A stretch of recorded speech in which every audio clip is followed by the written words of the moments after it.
Ang gagawin natin ngayon, breakfast tortilla.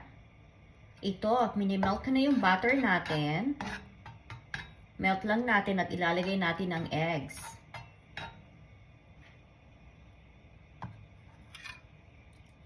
Ang ginamit ko rito, 2 eggs lang siya ha. You have to beat the eggs first.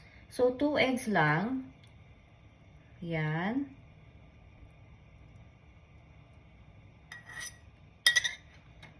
Hintayin natin medyo maluto yung eggs natin, okay?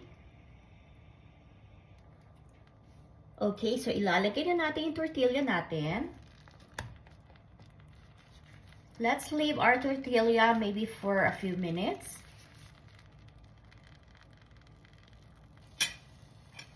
Okay, so ang gagawin natin ngayon, ipi-flip over natin ang ating tortilla. Flip over. Okay, perfect. Medyo tumagsik, but anyway, yeah, that's okay. So, lalagyan natin siya ng mozzarella cheese. Lalagyan natin ng mozzarella cheese. Kung mapapansin po ninyo, hindi na ako naglagay ng salt, okay? Kasi, ang ating butter, syempre may pagka-salty na ang butter, ano? Kaya hindi na rin ako naglagay ng salt. Ayan ang ating mozzarella cheese. Medyo spread lang natin ng konti ang mozzarella cheese natin sa ating egg tortilla.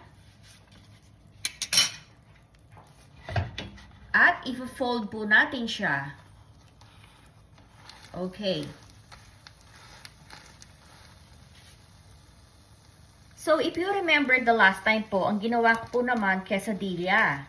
Quesadilla is just tortilla and cheese.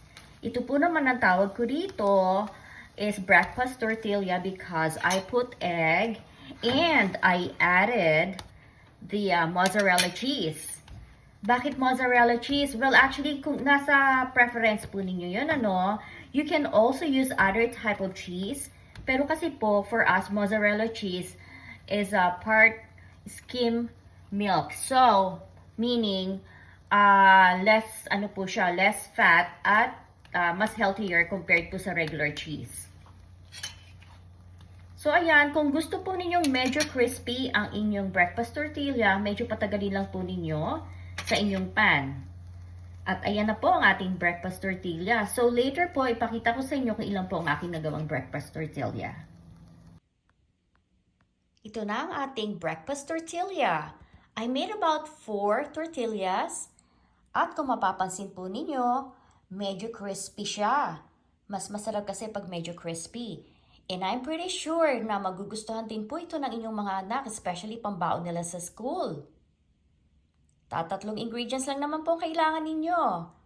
Eggs, cheese, and of course the tortilla. So ayan na po siya. I'm pretty sure mag-i-enjoy din ang family ko dito. See you guys later. Bye!